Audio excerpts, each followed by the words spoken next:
Hello everyone. আজিৰ ভিডিঅ'টোৰ যোগেদি আমি প্ৰিলিমছ মেণ্টৰশ্বিপ প্ৰগ্ৰেমটোৰ বিষয়ে কিছু কথা আমি জনাব বিচাৰিছোঁ। এই প্ৰগ্ৰেমটোৰ বিষয়ে ইতিমধ্যে আমি এটা ভিডিঅ' আমাৰ এপটোত আপলোড কৰিছিলোঁ, কিন্তু বহুতো ষ্টুডেণ্টে সেইটো হয়তো এক্সেছ কৰিব পৰা নাই বা তেওঁলোকে সেইটো চোৱা হোৱা নাই তেওঁলোকৰ। সেইকাৰণে আমি আজি ইউটিউবৰ যোগেদি এই ভিডিঅ'টো পুনৰ আপোনালোকৰ ওচৰলৈ লৈ আহিছোঁ। গতিকে এই মেণ্টৰশ্বিপ প্ৰগ্ৰেমটোৰ বিষয়ে কিছু কথা মই জনাই দিওঁ। এই যোনটো মেণ্টৰশ্বিপ প্ৰগ্ৰেম কৰা হৈছে সেইটো এইবাৰ যোনটো আমাৰ প্ৰিলিমছ হ'বলৈ গৈ আছে সেই সংক্ৰান্তত কৰা হৈছে। প্ৰিলিমছত ষ্টুডেণ্টসকলক SPM IAS একাডেমীৰ ষ্টুডেণ্টসকলক সহায় কৰিবৰ কাৰণে এই মেণ্টৰশ্বিপ প্ৰগ্ৰেমটো আমি আৰম্ভ কৰিছোঁ। এই যোনটো মেণ্টৰশ্বিপ প্ৰগ্ৰেম আছে এইটোৰ পৰা কি লাভ হ'ব বা কি পাৰ্পাছ হয়, আমি কিয় এই মেণ্টৰশ্বিপ প্ৰগ্ৰেমটো লৈ আহিছোঁ, সেই কথাখিনি ইয়াতে দিয়া আছে। যেনেকৈ আমি দেখিবলৈ পাওঁ যে পৰীক্ষাৰ প্ৰস্তুতি চলোৱাৰ সময়ত, প্ৰিপেৰেশ্যনৰ সময়ত বহুতো কমন মিষ্টেক কৰা দেখা যায় ছাত্ৰ ছাত্ৰীসকলে। এই গোটেই প্ৰগ্ৰেমটোৱে তেনেকুৱা কমন মিষ্টেক্সখিনি এভইড কৰাত সহায় কৰিব। কমন মিষ্টেক্স বুলি ক'লে যেনেকৈ বহুতে গোটেই চিলেবাছটো ইগন'ৰ কৰে, মানে গোটেই চিলেবাছটো তেওঁলোকে নাচায়। বহুত কোৱাৰ পিছতো তেওঁলোকে বহুখিনি বস্তু ইগন'ৰ কৰে বা নোচোৱাকৈ যায়। গতিকে তেনেকুৱা ধৰণৰ মিষ্টেকটো যাতে নকৰে, সেই ক্ষেত্ৰত এই ভিডিঅ'টোৱে বা এই গোটেই মেণ্টৰশ্বিপ প্ৰগ্ৰেমটোৱে সহায় কৰিব। ৰিভিজন তেওঁলোকে কৰিব নোৱাৰে, সময়মতে ৰিভিজন কৰাত প্ৰব্লেম ফেচ কৰে। তেনেকুৱা ধৰণৰ প্ৰব্লেম যিসকল ছাত্ৰ ছাত্ৰীয়ে ফেচ কৰি আছে তেওঁলোকৰ কাৰণে এই প্ৰগ্ৰেমটো ইফেক্টিভ হ'ব। আৰু তেওঁলোকৰ যি আনৰিয়েলিষ্টিক এক্সপেক্টেশ্যনছ আছে সেইখিনিও তেওঁলোকৰ ওপৰত এটা প্ৰেছাৰ ক্ৰিয়েট কৰে, তেওঁলোকে পেনিক কৰে। গতিকে সেই ক্ষেত্ৰত এই প্ৰগ্ৰেমটো ইফেক্টিভ হ'ব বুলি আমি ভাবোঁ। And this programme will make you more accountable and disciplined. যেতিয়া এজন মেণ্টাৰ থাকিব, তেখেতে যেতিয়া ট্ৰেক কৰি থাকিব, তেখেতে যেতিয়া গাইড কৰি থাকিব, তেতিয়া একাউণ্টেবিলিটি আৰু ডিচিপ্লিন বহু পৰিমাণে বাঢ়িব বুলি আমি আশা কৰোঁ। চ' ইয়াতে কমন প্ৰব্লেম কিছুমান থাকে, যেনেকৈ ইনকনচিষ্টেণ্ট ষ্টাডি ৰুটিন এখন বনাওঁ, ফ'ল' নহয়, সেইখন গুচাই আকৌ এখন বনাওঁ, আৰু তেনেকৈ দিনবোৰ গৈ থাকে আৰু আমি লাষ্টত পেনিক কৰিবলৈ আৰম্ভ কৰোঁ যে আমি ৰুটিন ফ'ল' কৰিব পৰা নাই বা কনচিষ্টেঞ্চি মেইনটেইন কৰিব পৰা নাই। প্ৰিপেৰেশ্যনৰ সময়ত বহুতে নিজৰ হেল্থ বা মেণ্টেল ৱেলবিংটো নেগলেক্ট কৰে, যাৰ ফলত পৰীক্ষাৰ দিনাখন তেওঁলোকে আশা কৰা মতে তেওঁলোকে পাৰফৰ্ম কৰিব নোৱাৰে। আৰু মক টেষ্ট চিৰিজ বহুতে কৰে। গতিকে এই মেণ্টৰশ্বিপ প্ৰগ্ৰেমটোৱে এনচিয়'ৰ কৰিব যাতে এনেকুৱা প্ৰব্লেমসমূহ ষ্টুডেণ্টে ফেচ কৰিবলগীয়া নহয়। আৰু ইয়াতে আমি ষ্টুডেণ্টসকলক হেণ্ড হোল্ডিং ছাপৰ্ট দিবলৈ চেষ্টা কৰিছোঁ। তেওঁলোকক ইণ্ডিভিজুৱেল এটেনশ্যন দি তেওঁলোকৰ কাৰণে কাষ্টমাইজ গাইডেঞ্চ আমি প্ৰভাইড কৰিবলৈ চেষ্টা কৰিছোঁ। So' how to handle poor marks in test, what to do if you are not able to manage time. গতিকে এনেকুৱা ফোন আমিও পাই আছোঁ, ময়ো পাই আছোঁ যে ছাৰ মাৰ্কছ বহুত কম আহিছে, কি কৰোঁ, বা মোৰ টাইম মেনেজ কৰিব পৰা নাই। গতিকে তেনেকুৱা ক্ষেত্ৰতো এই প্ৰগ্ৰেমটোৱে হেল্প কৰিব বুলি আমি ভাবোঁ। এতিয়া যোনটো ইয়াতে হেণ্ড হোল্ডিং ছাপৰ্টৰ কথা কোৱা হৈছে তাৰ কাৰণে there will be continuous monitoring and of performance evaluation. গতিকে যোনখিনি টেষ্ট ষ্টুডেণ্টে এপিয়াৰ কৰিব সেইখিনি ট্ৰেক ৰখা হ'ব, সেইখিনি চোৱা হ'ব যে ষ্টুডেণ্টজনে কিমান মাৰ্কছ পাইছে বা তেওঁৰ পাৰফৰ্মেঞ্চটো ইম্প্ৰুভ হৈছে নে তাতে তেওঁৰ মাৰ্কছ কমি গৈছে, কোনখন পেপাৰত বেছি পাইছে, কোনটো টেষ্টত কম পাইছে, সেই গোটেইখিনি মনিটৰিং আমি ইয়াতে কৰিম। There will be comprehensive strategy with short, medium and long term goals for the students. গতিকে তিনিটা ভাগত আমি ভগাই ল'ম যে শ্বৰ্ট টাৰ্মত তেখেতে কি কৰিব লাগে, তেওঁৰ কি গ'ল হোৱা উচিত, মিডিয়াম গ'ল কি বা লং টাৰ্ম গ'ল তেখেতৰ কি হোৱা উচিত, সেই বিষয়েও ইয়াতে আমি এটা ষ্ট্ৰেটেজি তেওঁলোকক প্ৰভাইড কৰিম। Exposure to best practices regarding exam patterns and MCQ solving. কিছুমান ট্ৰিক্স থাকে, কিছুমান আমি কেলকুলেটেড গেছ কৰিবলগীয়া হয় কেতিয়াবা MCQs, সেই ক্ষেত্ৰত এই প্ৰগ্ৰেমটোৱে বা মেণ্টাৰখিনিয়ে হেল্প কৰিব ষ্টুডেণ্টখিনিক। আৰু ডে প্ৰিপেৰেশ্যন ৰিলেটেড টু মেণ্টাৰসকলে ষ্টুডেণ্টছখিনিক গাইড কৰিব যে সেই যোনদিনা পৰীক্ষা হ'ব, একচুৱেল এক্সাম যোনদিনা হ'ব, সেইদিনাখন কি কৰিব লাগে, কি কৰিব নালাগে, সেই ক্ষেত্ৰতো এই মেণ্টৰসকলে ছাত্ৰ ছাত্ৰীসকলক সহায় কৰিবলৈ চেষ্টা কৰিব। এতিয়া কেনেকৈ এই মেণ্টৰশ্বিপ প্ৰগ্ৰেমটো এভেইল কৰিব পাৰি সেইটো ইয়াতে দিয়া হৈছে যে every SPM IAS academy students will be assigned a dedicated mentor. প্ৰত্যেকজন ছাত্ৰ ছাত্ৰীয়ে এজন মেণ্টাৰ পাব ইয়াতে। This mentor will have information of that student. দুই প্ৰকাৰৰ ইনফৰ্মেশ্যন আছে, এটা ডিছক্ল'জ ইনফৰ্মেশ্যন, এটা আনডিছক্ল'জ ইনফৰ্মেশ্যন। ডিছক্ল'জ ইনফৰ্মেশ্যন মানে এই ইনফৰ্মেশ্যনখিনি ষ্টুডেণ্টজনে দিব লাগিব মেণ্টৰক। যেনেকৈ ইয়াতে আছে ছাবজেক্টছ কমপ্লিটেড, কি কি ছাবজেক্ট হৈছে, PYQ কিমান এটেম্প কৰা হৈছে বা প্ৰিভিয়াছ প্ৰিলিমছত কিমান মাৰ্কছ পাইছে তেনেকুৱা ধৰণৰ ইনফৰমেশ্যন ষ্টুডেণ্টখিনিৰ পৰা লোৱা হ'ব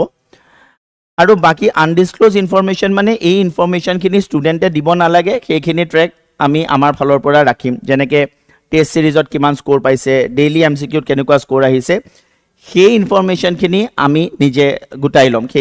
ষ্টুডেণ্টে আমাক ডিসক্লোজ কৰিবলগীয়া নহয় and in case of poor marks mentor will point out low performance of the mentees so students can avail the option of disclosing their poor performance to their parents if they want to etia ketiaba kenekwa hoy je kisuma student e bisare je aru oloman accountability karone teoluke bisare jodi parents eo gom pai thakok marks kiman paise hetu byabostha ase hetu koribo pora jay kintu hetu optional jodi kunubai nibisare je nai thik ase I will be accountable to myself je moi nije hekhini moi sam তেতিয়া সেইটো কৰিব পৰা যায় কিন্তু কোনোৱে যদি বিচাৰে যে মোৰ মাৰ্কছখিনি মোৰ ঘৰটো গম পাই থাকক তেনেহলে সেইটো কৰিব পৰা যাব then students can schedule online meeting with the mentor to discuss their academic problems ইয়াতে প্ৰত্যেকজন মেন্টৰৰ লগত অনলাইন সেশন এজন ষ্টুডেণ্টে বুক কৰিব পাৰে আৰু সেই অনলাইন সেশনটোত তেওঁলোকে নিজৰ প্ৰবলেমখিনি তেওঁলোকৰ মেন্টৰৰ আগত তেওঁলোকে ক'ব পাৰে বা সেইখিনি আলোচনা কৰিব পাৰে ডিসকাস কৰিব পাৰে গতিকে এই ধৰণে এই মেন্টৰশ্বিপ প্ৰগ্ৰামটো থাকিব ঠিক আছে এতিয়া ইয়াতে আমি কৈ থওঁ যে এই যোনটো মেন্টৰশ্বিপ প্ৰগ্ৰাম আছে তাতে মেন্টৰৰ লগত কেনেকুৱা ধৰণৰ ইস্যুজ আলোচনা কৰাটো উচিত ইয়াতে মেন্টৰ সকলৰ লগত প্ৰিপাৰেচন ৰিলেটেড যিখিনি প্ৰবলেমছ এজন ষ্টুডেণ্টে ফেচ কৰে সেইখিনিহে আলোচনা কৰাটো আমি বিচাৰো যেনেকৈ টেষ্টত বহুত কম মাৰ্কছ আহি আছে সেইটো কেনেকৈ ইমপ্ৰুভ কৰিব পাৰো তাৰ পিছতে মই বহুত দীঘলীয়া সময় পঢ়িব পৰা নাই বা মই কনসেন্ট্ৰেচনটো মোৰ ব্ৰেক হৈ যায় তেতিয়া মই কি কৰা উচিত মই ডিসিপ্লিন মেইনটেইন কৰিব পৰা নাই মই কনসিস্টেন্ট নহয় মই পঢ়িম বুলি ভাবো কিন্তু পিছদিনা মই পঢ়িব নোৱাৰো তাতে কি কৰিব লাগে মই মনত ৰাখিব পৰা নাই বহুত ফ্যাক্টস হৈ গৈছে বহুত ইনফৰমেশন হৈ গৈছে ওভাৰলোডেড হৈ গৈছে মই মনত ৰাখাত অসুবিধা পাইছো গতিকে তেনেকুৱা ধৰণৰ প্ৰবলেম ডিসকাস কৰিব পাৰে যেনেকৈ আৰু এটা হ'ব পাৰে যে বহুত সিলি মিস্টেকস হৈ আছে টেষ্ট বিলাকত মই জানো কিন্তু সিলি মিস্টেকসৰ কাৰণে মোৰ মাৰ্কছটো আহা নাই তেনেকুৱা প্ৰবলেম তেওঁলোকে ডিসকাস কৰিব পাৰে does not know how to proper utilize the daily MCQ test series revision material etc বস্তুটো মেটেৰিয়েলছটো মোটাত বহুত আছে মোটা ডেইলি MCQ আছে টেষ্ট সিৰিজ আছে ষ্টাডি মেটেৰিয়েলছ আছে কিন্তু সেইখিনি কেনেকৈ ইফেক্টিভলি মই ইউজ কৰো সেইটো মই বুজি পোৱা নাই তেনেকুৱা ধৰণৰ প্ৰবলেম সলভ কৰিব পাৰে ডেইলি শেডিউল বনোৱাত মেন্টৰে হেল্প কৰিব পাৰে আৰু ৰিভাইজ কেনেকৈ কৰিব লাগে সেই ক্ষেত্ৰতো মেন্টৰ সকলে সহায় কৰিব পাৰে গতিকে আমি বিচাৰো যে এনে সচৰাচৰ যি প্ৰবলেম ছাত্ৰ ছাত্ৰী সকলে ফেচ কৰে সেই প্ৰবলেম সমূহ তেওঁলোকে নিজৰ মেন্টৰৰ লগত আলোচনা কৰক আৰু ইয়াতে কি ডিসকাস কৰিব নালাগে মেন্টৰৰ লগত সেইটো কোৱা হৈছে ইয়াতে মেন্টৰৰ লগত নিজৰ পাৰ্সোনাল প্ৰবলেমছ ডিসকাস কৰাটো আমি নিবিচাৰো সেইটো কৰা উচিত নহয় গতিকে you should not discuss your personal problems outside the academics আৰু দ্বিতীয়তে সাবজেক্ট স্পেসিফিক ইনফৰমেশন বা ফ্যাক্টস মেন্টৰক মানে খুদিব নালাগে কাৰণ সাবজেক্ট স্পেসিফিক ইনফৰমেশন মানে সাপোজ হিষ্ট্ৰীৰ কোনোবা এটা পাৰ্ট বুজা নাই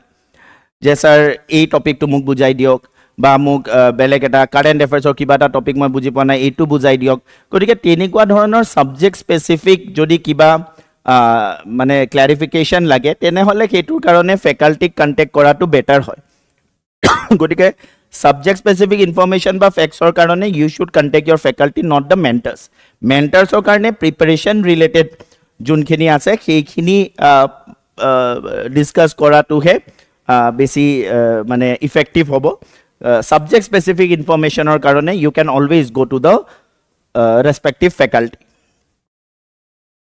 এটা কেনেকৈ এভেল কৰিব পৰা যাব তাৰ কাৰণে এখন ফৰ্ম কমেন্ট সেকশনত দিয়া আছে এই ভিডিওটোৰ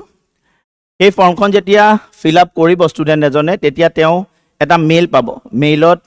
ডিটেইলছ থাকিব তেওঁৰ মেন্টৰৰ বিষয়ে আৰু তাতে এটা লিংক থাকিব সেই লিংকটো ক্লিক কৰি পেলাই প্ৰত্যেকজন ষ্টুডেন্টে তেওঁৰ মেন্টৰৰ লগত এখন মিটিং তেখেতে সকলে শিডিউল কৰিব পাৰিব আৰু যোনটো টাইমত সেই মিটিংখন শিডিউল কৰিব সেই টাইমটো তেওঁলোকে মেন্টৰজনৰ লগত ডিসকাস কৰিব পাৰিব গতিকে এই ফৰ্মখন প্ৰথমতে ফিল আপ কৰিব যোনখন কমেন্ট সেকশনত দিয়া আছে তাৰ পিছত এটা মেইল যাব মেইলত মেন্টৰছৰ ডিটেইলছ আৰু এটা লিংক থাকিব সেই লিংকটোত ক্লিক কৰি পেলাই you can schedule your meeting with your mentor ইয়াৰ উপৰি আমাৰ আৰু কিছুমান মেন্টৰশ্বিপ প্ৰগ্ৰামো চলি আছে যেনেকৈ CSET মেন্টৰশ্বিপ আছে ইয়াতে মেন্টৰছ এভেইলেবল থাকে অনলাইন মোডত যিখিনি ছাত্ৰ ছাত্ৰীয়ে CSETত প্ৰব্লেম ফেচ কৰিছে বা CSETত কিবা ডাউট আছে ইয়াতে মই সাবজেক্ট স্পেসিফিক ডাউটৰ কথাই কৈছো যে CSETৰ কিবা এটা বুজি পোৱা নাই কোনোবা এটা পৰ্চনত প্ৰব্লেম হৈছে তেতিয়া তেওঁলোকে মেন্টৰৰ লগত কথা পাতি পেলাই সেই ডাউটছখিনি ক্লিয়াৰ কৰি ল'ব পাৰে CSET ৰিলেটেড আৰু CSETৰ প্ৰগ্ৰামটো কেনেকৈ জয়েন কৰিব লাগে তাৰ কাৰণে কিছুমান ভিডিঅ' আমাৰ দিয়া আছে আমাৰ এপত সেই ভিডিঅ'টো তেওঁলোকে চালে এই বিষয়ে তেওঁলোকে জানিব পাৰিব যে কেনেকুৱাকৈ মানে এই মেন্টৰশ্বিপ প্ৰগ্ৰামটো তেওঁলোকে এভেইল কৰিব পাৰে গতিকে সেই ভিডিঅ'টো তেওঁলোকে চাই লয় যাতে গতিকে এইখিনিয়ে ক'বলগীয়া আছিলে আশা কৰোঁ সকলোৱে নিজৰ প্ৰস্তুতি ভালকৈ চলাই যায় আমাৰ হাতত যিখিনি সময় আছে সেই সময়খিনিৰ যাতে সদ্ব্যৱহাৰ আমি কৰোঁ আৰু আশা কৰা মতে যাতে আমি পৰীক্ষাৰ দিনাখন আমি পাৰফৰ্ম কৰিব পাৰোঁ গতিকে সেই উদ্দেশ্যৰে আমি এই প্ৰগ্ৰামটো লঞ্চ কৰিছোঁ so that is all I wish all of you all the very best thank you